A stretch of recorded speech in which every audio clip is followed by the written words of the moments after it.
Mesdames, Messieurs, chers amis, il y a des années que l'on voudrait pouvoir oublier rapidement, mais 2015 restera à jamais marqué dans nos mémoires. En effet, depuis la Seconde Guerre mondiale qui s'est déroulée en 1939-1945 sur notre territoire, la France n'a plus connu autant de victimes civiles tuées par arme à feu que celles qui ont succombé au cours de l'année passée. En janvier 2015, c'était la tuerie à Charlie Hebdo et à l'hypermarché Cacher.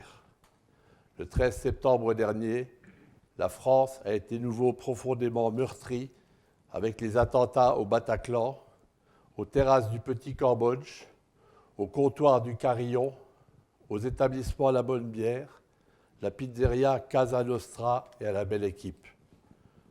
Le résultat de ces carnages, 130 morts et 352 blessés, dont 99 en situation d'urgence absolue. Comment ne pas évoquer ces deux jeunes du pays messin, Marie Loche et Mathias Dimarski, venus passer un bon moment de plaisir au Bataclan et qui ont trouvé la mort alors que leur avenir était prometteur. Malheureusement, ils étaient là au mauvais endroit, au mauvais moment. Et ces jeunes de l'entente sportive de Voipy, partis en bus assister au match France-Espagne au Stade de France, et qui, heureusement, ont échappé au pire. Et notre commune aurait pu également vivre un drame, car un jeune Catenois était également au Stade de France pour assister à cette rencontre. Le président de la République a déclaré au soir des attentats « C'est un acte de guerre commis par une armée terroriste, Daesh. C'est une guerre d'un type nouveau, mais ce n'est pas moins une véritable guerre qui nous a été déclarée et qui oppose une minorité infime d'extrémistes contre la société et l'humanité. Et malheureusement, les attentats de janvier, suite auxquels nous étions tous Charlie, n'ont pas été suivis de la mise en place des mesures de sécurité qui s'imposèrent. Et il a fallu attendre 9 mois pour qu'au pied du mur, un dispositif de sécurité intérieure soit promulgué. Lutte contre la radicalisation, état d'urgence, surveillance des personnes fichées et assignées à résidence. Cela a été appliqué pendant la COP 21 et cela a déjà été critiqué. Et enfin, des perquisitions. Tout cela concerne tous les Français. Mais ce qui nous a le plus touchés, nous, les frontaliers, ce sont les contrôles aux frontières qui ont fait perdre beaucoup d'heures de sommeil aux usagers de l'autoroute, avec l'allongement des temps de trajet. Heureusement pour eux, cette mesure a été levée dernièrement. Sur le plan national, l'année 2015 a été marquée par la réforme de l'État régional, avec le passage de 22 à 13 régions. C'est un peu une révolution. Du coup, Metz perd son statut de préfecture. Le préfet de la nouvelle région siège à Strasbourg et assume juridiquement la fonction de préfet de zone. Cependant, l'ensemble des services zonaux, état-major, secrétariat général pour l'administration du ministère de l'Intérieur, direction zonale de la police aux frontières, centre opérationnel zonal demeurent à Metz. De même, le préfet délégué qui assure au quotidien la direction de la zone continue de résider à Metz. Demeurent aussi à Metz le général commandant la zone militaire et le directeur interrégional des douanes.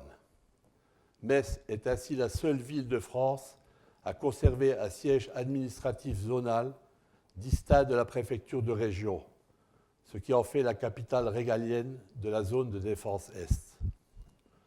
Autre petite révolution, la fusion des cantons, qui nous touche au plus près.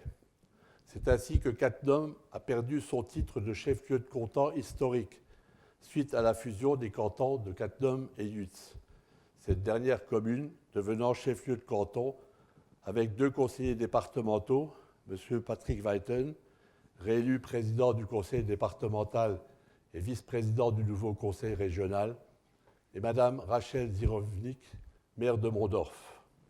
Il m'est agréable de la saluer et j'en profite pour remercier particulièrement pour leur présence M. le docteur Pierre Cuny, premier adjoint à Thionville, représentant Mme Anne Gromersch, députée maire de Thionville, M. Jean-Marie Bison, maire de Bassam, vice-président à la communauté d'agglomération Porte de France de Thionville, président de l'association des maires des arrondissements de Thionville Est et Ouest, M. Michel Paquet, président de la communauté de communes de Cattenom et ancien conseiller général du canton, Mesdames et Messieurs les vice-présidents de la communauté de communes de Cattenom, Mesdames et Messieurs les maires du canton de Cattenom, M. Henri Boguet, maire de Fontoy et vice-président de la communauté d'agglomération de Thionville, M. Jean-Paul Boulet et Raymond Ackermann, représentant le maire de Terreville, M. René Barriga, ancien conseiller général du canton de Cattenom et ancien président de la communauté de communes de Cattenom,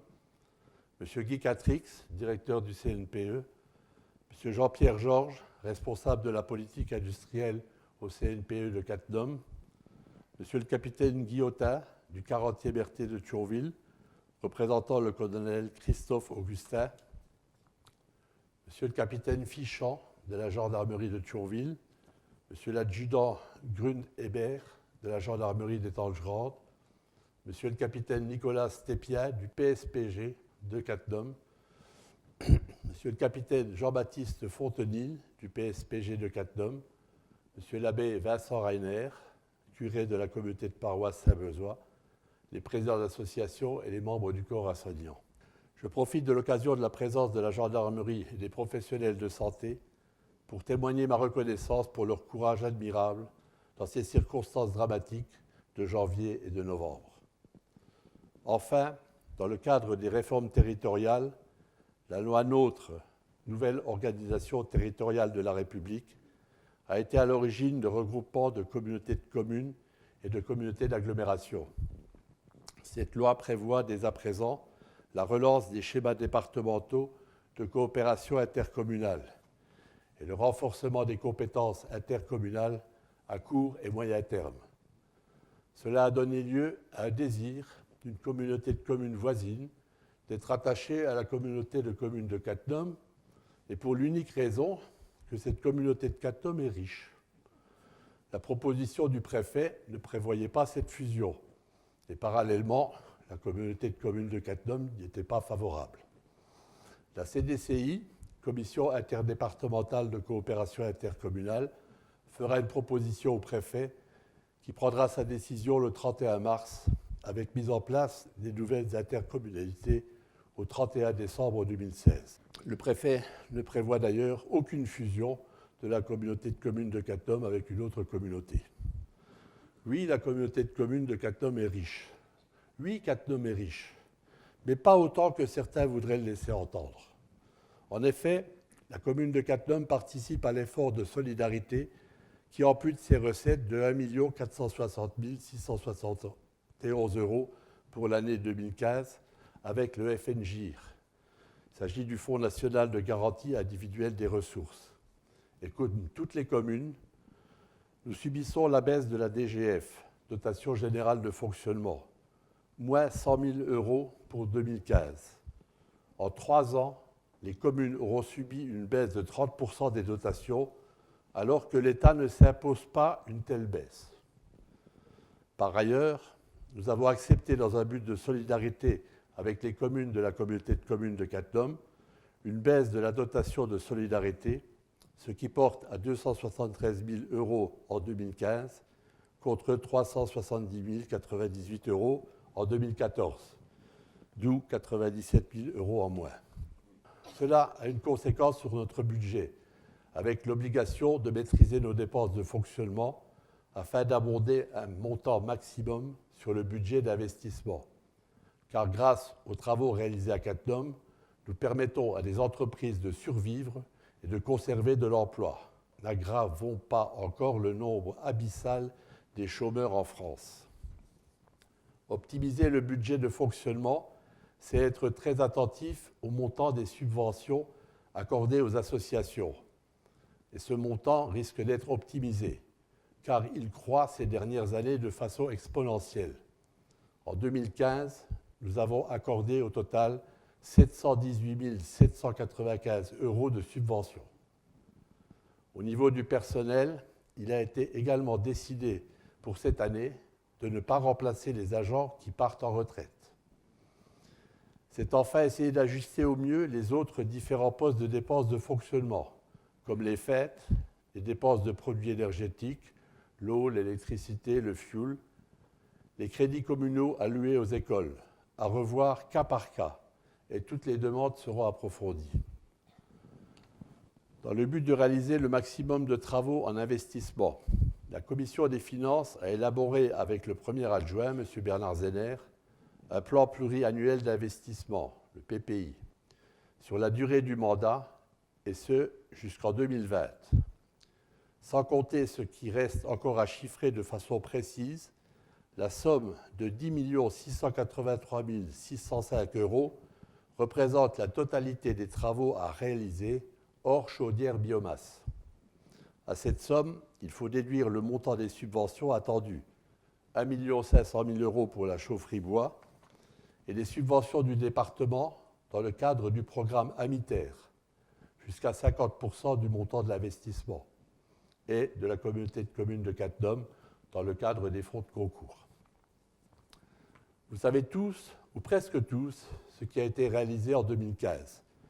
Je ne ferai que citer la nouvelle entrée de la mairie et la réhabilitation de son parvis, la construction d'un city park et d'un beach volley, l'installation des équipes techniques dans leur nouvel atelier municipal rue des Peupliers, la construction de parkings à Zensich, l'aménagement d'un parking rue de l'Église, la réfection des cours d'école, Marie-Laure Marceau et résidence champêtre, les travaux de peinture à l'espace Yves Dutel, le changement des huisseries extérieures à l'école Hugo Frey, le remplacement des têtes d'une partie des candélabres, le remplacement des jeux à l'esplanade et d'autres petits travaux multiples. Et bien sûr, un gros effort a été fait sur le fleurissement de la commune avec des plantations estivales et automnales et la création de nouveaux massifs floraux et de nouveaux décors. Une grosse opération a débuté au mois de juillet. Il s'agit des travaux d'aménagement de la RD1 qui traverse Cattenom, financés pour la plus grande partie par la communauté de communes de Cattenom et environ. La commune de Cattenom prenant en charge le coût supplémentaire des ronds-points et le conseil départemental le tapis d'enrobé. Les dernières réactions entendues à ce sujet montrent une grosse satisfaction de la part des usagers avec un aspect sécuritaire primordial. Pour l'année 2016, de gros investissements sont encore prévus. La Commission des finances, M. Bernard Zener et mon directeur des services techniques et ma secrétaire générale ont chiffré le coût des différents investissements à réaliser. Le gros chantier de requalification du parc arrière de la mairie débutera fin 2016 pour s'achever en 2017, offrant ainsi un doublement des places de stationnement du parking Charles Péguy. Une somme de 1 million d'euros y sera affectée.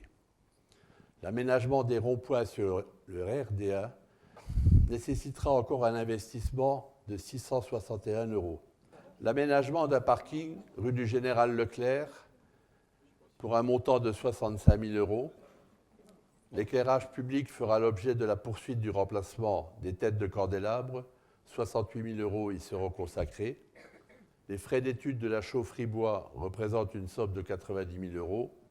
De gros travaux dans les bâtiments scolaires sont prévus, avec une affectation d'un montant de 249 500 €.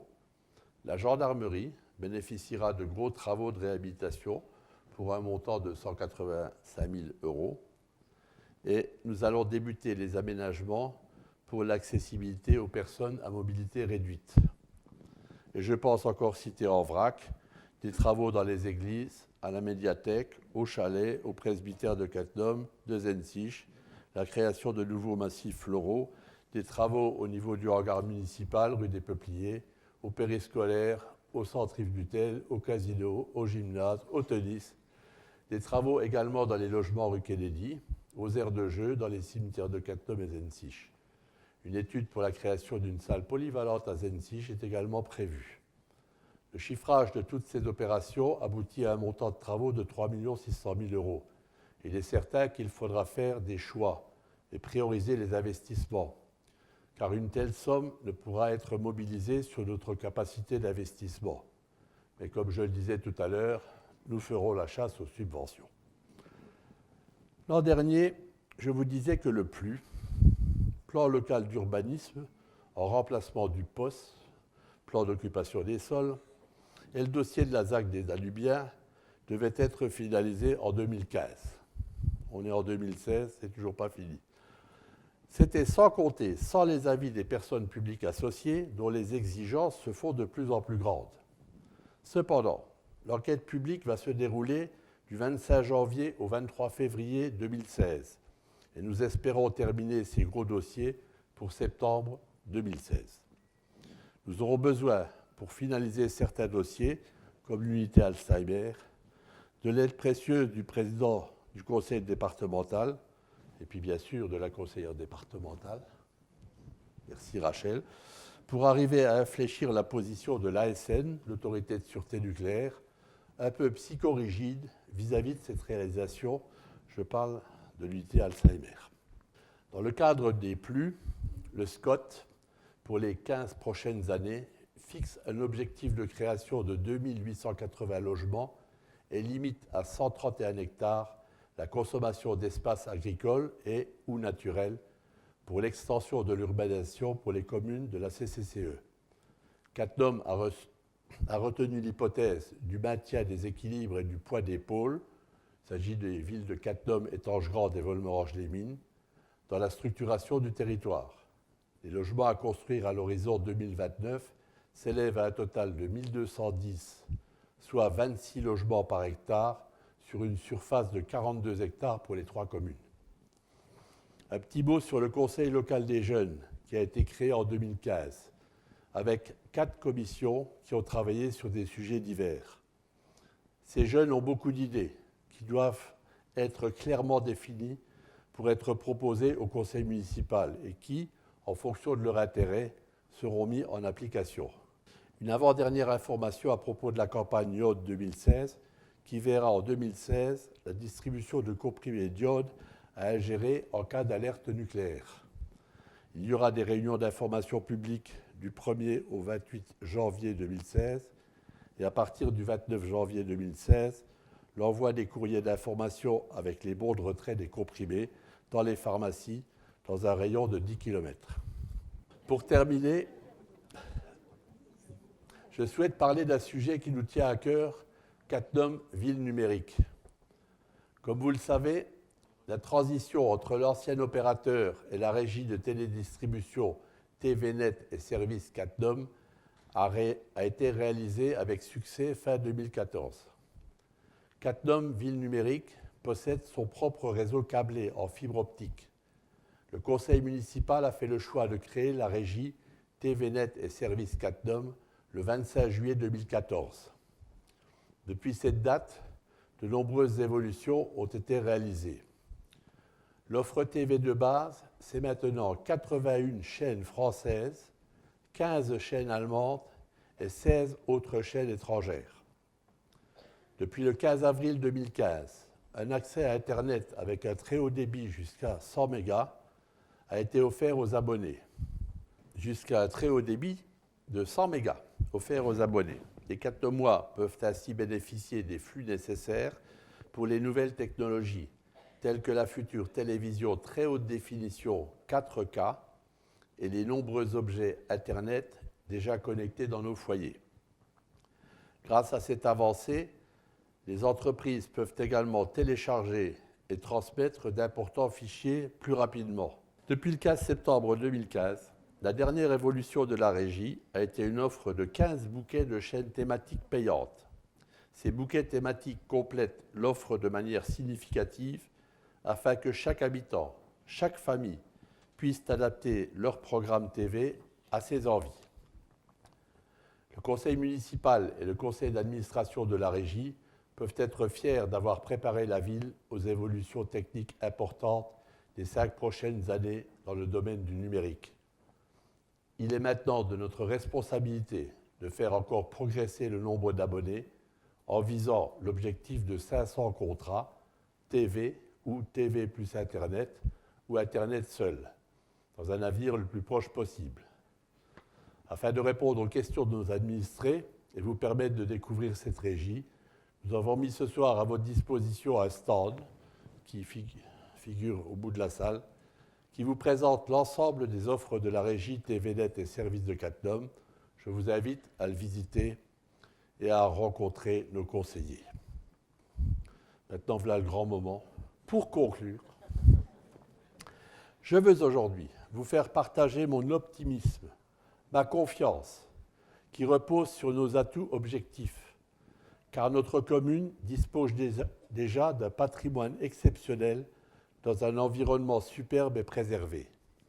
Charge à nous, sous l'impulsion des femmes et hommes totalement dévoués à sa cause, de favoriser son développement, sa modernisation, tout en préservant précieusement sa dimension humaine. Aujourd'hui, dans un monde en crise, c'est à chacun d'entre nous de prendre notre destin en main. C'est à chacun d'entre nous de faire un pari sur le futur. C'est à chacun d'entre nous de concrétiser les souhaits que nous formulons traditionnellement à l'aube d'une nouvelle année. Comme vous, je le sais, je le sens chaque jour, Catnum n'est pas une commune comme les autres. C'est pour cela que nous l'aimons.